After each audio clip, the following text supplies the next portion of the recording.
एक ऐसा पहाड़ जिसने रामायण काल भी देखा है, महाभारत काल भी देखा है। और अगर हिमालय पोता है तो ये पहाड़ जो है दादा है। जी हाँ, मैं बात कर रहा हूँ अरावली माउंटेन रेंजेस की। और ऐसा दुनिया में क्या हो गया जो इस पहाड़ को काटे जाने की बातें हो रही हैं। और बहुत सारे लोग तो ये कह रहे हैं कि अगर ये पहाड़ नहीं रहा तो क्या हिंदुस्तान पर सबसे बड़ी आपदा आ जाएगी। देखिए, अरावली पर्वत श्रृंखला जो है उन पर फिलहाल तो संकट बरकरार है, जिसके पीछे काफ़ी ज़्यादा रिवोल्यूशन भी हो रहा है। काफ़ी सारे लोग इसके लिए आगे आ रहे हैं, इसको बचाने की कोशिश कर रहे हैं। लेकिन आखिर ये मसला क्या है और क्यों अरावली पर्वत के ऊपर इतना बड़ा सवाल खड़ा हो गया है? और क्या सच में गवर्नमेंट या फिर जो उद्योगपति हैं वो इन पर्वत श्रृंखला को नष्ट करना चाहते हैं? और अगर ये पर्वत श्रृंखला नष्ट होते हैं या फिर माइनिंग जैसी गतिविधियां इनके ऊपर बढ़ती जाती हैं तो क्या क्या हानिकारक परिणाम हो सकते हैं? नमस्कार, आप देख रहे हैं अमन सक्सेना स्पीक्स। और दुनिया में जो भी हो रहा है, चाहे वो अच्छा हो रहा है या बुरा हो रहा है, इस चैनल पर उन सब के बारे में बात होती है।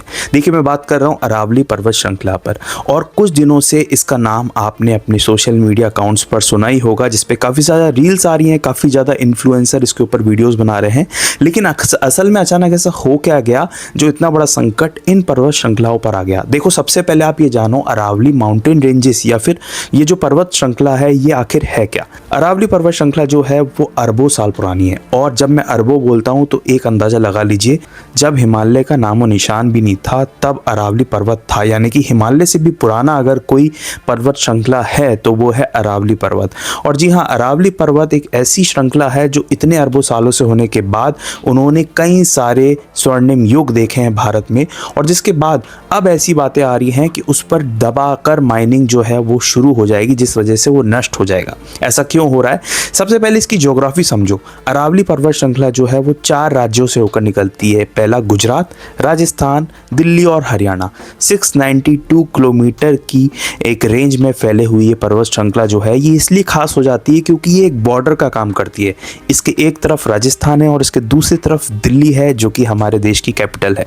अब साथ ही में ये इसलिए खास भी है क्योंकि जब मानसून उठता है साउथ वेस्ट से और उसके बाद जब ऊपर आता है तो इन्हीं पर्वत श्रृंखला की वजह से ये मानसून जो है वो नॉर्थ की तरफ जाता है। तो यहाँ से हमारा पहला पॉइंट क्लियर होता है, अगर ये पर्वत श्रृंखला नहीं होंगी या गायब हो जाएंगी तो जो मानसून है वो नॉर्थ में यानी कि हिमाचल, उत्तराखंड में नहीं जा पाएगा। और बर्फबारी, पानी तो छोड़ो, बिल्कुल सूखा पड़ जाएगा। तो इस वजह से भी ये बहुत खास हो जाती है। लेकिन आखिर अचानक से ऐसा क्या हो गया कि इन पर्वत श्रृंखला को हटाने की बात हो रही है? एग्जैक्टली हटाने की बात नहीं हो रही। 20 नवंबर 2025 को सुप्रीम कोर्ट का एक निर्देश आता है। असल में ये निर्देश में डायरेक्टली या इनडायरेक्टली माइनिंग या फिर कुछ नष्ट करने की बातें तो नहीं हुई, लेकिन अरावली जो पर्वत है उनकी डेफिनेशन बताई गई सुप्रीम कोर्ट द्वारा। और इसमें वो बताते हैं कि जो 100 मीटर यानी कि हाइट अगर नापी जाए और 100 मीटर से जो ऊंचे पहाड़ हैं वही अरावली पर्वत श्रृंखला में गिने जाएंगे। सीधी सीधी भाषा में कहूँ, 100 मीटर से कम उसकी हाइट है तो वो अरावली पर्वत में नहीं गिना जाएगा। अब यहाँ से हानि क्या होती है ये समझने वाली बात है। देखो, इससे पहले ये डेफिनेशन आई थी, वैसे भी अरावली पर्वतों के आसपास काफ़ी ज़्यादा इलीगल माइनिंग यानी कि जो खनन माफिया हैं जो खोदते हैं पहाड़ों को अलग अलग बहुमूल्य पत्थर निकालने के लिए या फिर जो भी चीज़ें निकालने के लिए, उस वजह से जो पहाड़ है उसको बहुत ज़्यादा नुकसान पहुंचता है, जिस वजह से एक पूरा हैबिटाट तबाह हो जाता है। तो अब उसको रोकने के लिए या फिर उसको कहीं ना कहीं एक तरह से मेन स्ट्रीम में लाने के लिए जो कोर्ट है उन्होंने एक डेफिनेशन दी। पहले तो कोई भी पहाड़ खोदने आ जाता था माइनिंग वाला, तो अगर उसको रोका जाता था तो उसके वकील खड़े हो जाते थे और वो पूछते थे कि अरावली कौन सा है, आप मुझे डेफिनेशन बताइए। तो उस वजह से ही मेरे हिसाब से कोर्ट ने ये फैसला लिया होगा कि उन्होंने एक डेफिनेशन दे दी। अब यहाँ पर एक पॉइंट सबसे बड़ा ये खड़ा हो गया कि कोर्ट ने तो कह दिया कि 100 मीटर से ऊंचे जो पहाड़ है वही अरावली गिने जाएंगे। अब यहाँ पर एक और इसका पहलू सामने आ रहा है कि अगर 100 मीटर से नीचे कोई पहाड़ है तो यानी कि जो माइनिंग करते हैं, यानी कि जो पहाड़ को खोद के जो इम्पॉर्टेंट हमारे सब्सटेंसेस निकालते हैं, वो अब बेफिक्र उनको फ्री फंड की छूट मिल गई कि वो जाओ और 100 मीटर से अगर छोटा कोई पहाड़ है तो उसको खोदो और उसमें से निकालो। वैसे एग्जैक्टली ये बातें नहीं हुई हैं, लेकिन ये अंडरस्टैंडेबल है। एग्जाम्पल के तौर पे मैं बताऊं कि अगर कोई बंदा ए माइनिंग करता था और उसके बाद उसको काफ़ी ज़्यादा केसेस या फिर रोकथाम का सामना करना पड़ता था, अब वो इस ऑर्डर के बाद ये अपना सामने रख सकता है कि भाई हम जो माइनिंग कर रहे हैं या फिर हम जो खुदाई कर रहे हैं वो तो 100 मीटर से छोटे पहाड़ में कर रहे हैं, तो इससे पर्यावरण को क्या नुकसान होगा। तो यही बात अब दुनिया में फैल गई और राजस्थान, गुजरात, हरियाणा, दिल्ली के जो लोग हैं और स्पेशली जो यूथ है वो अवेयर हो गया, क्योंकि उनके अकॉर्डिंग ये जो डेफिनेशन है किसी भी पर्वत श्रृंखला की गलत है कि अगर 100 मीटर से ऊपर पहाड़ और 100 मीटर से नीचा, ऐसे कैसे हो सकता है। मतलब इंच टेप लेके क्या किसी पहाड़ को नापा जा सकता है। और ऐसा भी नहीं है कि 100 मीटर से नीचे वाली जो पहाड़ी है वो बहुत बाद में बनी हो या फिर पर्यावरण में उसका कोई रोल ना हो, वो वेस्ट हो, ऐसा नहीं है, बहुत खास है। इसलिए खास है, मैं आपको बता दूं, अगर बेसिकली आप अरावली पर्वत को देखोगे ना तो उसमें से 80%, वैसे तो 4 राज्यों में, लेकिन 80% लगभग राजस्थान में ही है ये पूरी पर्वत श्रृंखला। और लगभग 1700 मीटर का सबसे जो ऊंचा पर्वत शिखर है इसका, गुरु शिखर पर्वत, वो माउंट आबू में है। अब अगर इस 100 मीटर वाले पैमाने को देखा जाए तो एक अंदाजे के तौर पे मैं बताऊं तो सिर्फ राजस्थान में जो 20 मीटर तक की जो पहाड़ियां हैं वो हैं 1,07,494। वहीं जो 20 मीटर से ऊपर पहाड़ियां हैं वो हैं 12,081। वहीं 40 मीटर से ऊपर जो पहाड़ियां हैं वो है 5,009। और जो 60 मीटर से ऊपर हाइट की पहाड़ियां हैं वो हैं 2,656। और 80 मीटर से ऊपर वाली जो पहाड़ियां हैं वो है 1,594।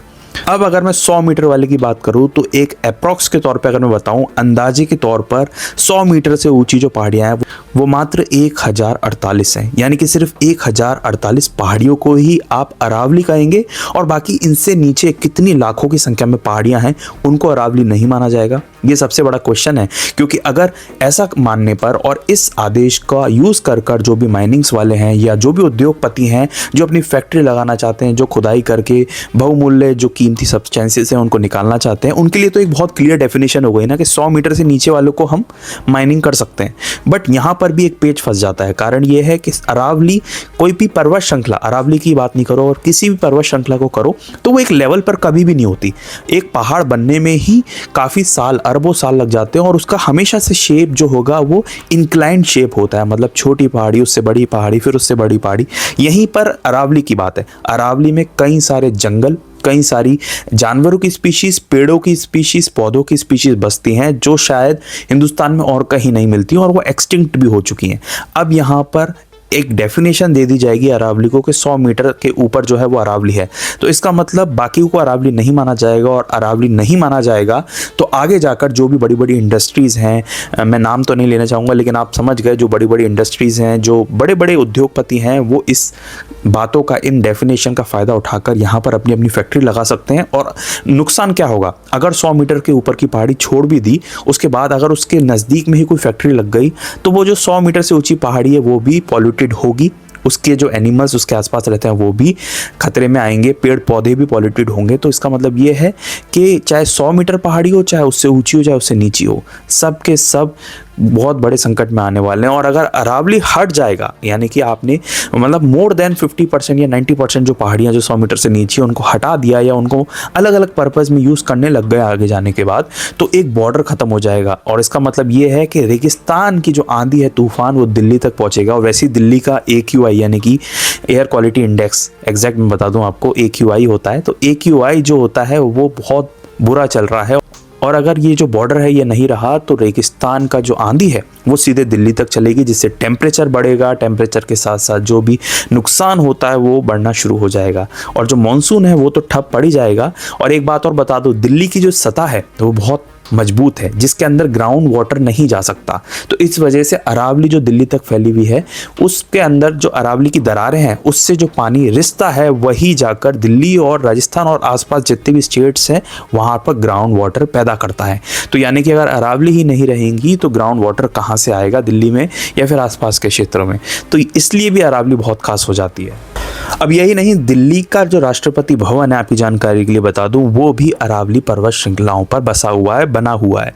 अब यहाँ पर इन पहाड़ियों की एक डेफिनेशन दी जाती है और वो डेफिनेशन को यूज़ कर कर आगे जाकर जो बड़े बड़े उद्योगपति हैं, बिजनेसमैन, अगर इस डेफिनेशन के अकॉर्डिंग कुछ अपनी माइनिंग्स, इंडस्ट्रीज़ लगाते हैं तो नुकसान सिर्फ राजस्थान, गुजरात, हरियाणा और दिल्ली का नहीं होगा, पूरे देश का होगा। तो ये मुद्दा जो है वो पूरे देश के लिए है और पूरे देश को एकजुट होकर इस पर कुछ ना कुछ तो करना चाहिए। काफ़ी सारे यूथ आगे बढ़ रहे हैं, अपनी कैंपेन्स चला रहे हैं। पहले ही हम इन्वायरमेंट को बहुत नुकसान पहुंचा चुके हैं और अगर प्रकृति के साथ खिलवाड़ हुआ तो मुझे लगता है प्रकृति भी चुप नहीं बैठेगी। उम्मीद है आपको अरावली पर्वत के बारे में जानकर अच्छा लगा और कितना प्राचीन ये पर्वत है और राजस्थान की मिट्टी के लिए तो ये धरोहर है। राजस्थान का कण कण जो है वो इस अरावली को देखकर बड़ा हुआ है और यही नहीं, महाराणा प्रताप जैसे वीर भी इस अरावली में रहे हैं। इस अरावली की रक्षा सिर्फ राजस्थान, गुजरात, हरियाणा, दिल्ली के लिए नहीं है, ये पूरे हिंदुस्तान की एक इम्पॉर्टेंट मुद्दा है और उम्मीद है कि आगे जाकर गवर्नमेंट और कोर्ट भी कुछ अच्छा निर्णय लाएगा जिससे कि जो हमारे अरावली पर्वत हैं उनको बिल्कुल भी क्षति नहीं पहुंचेगी।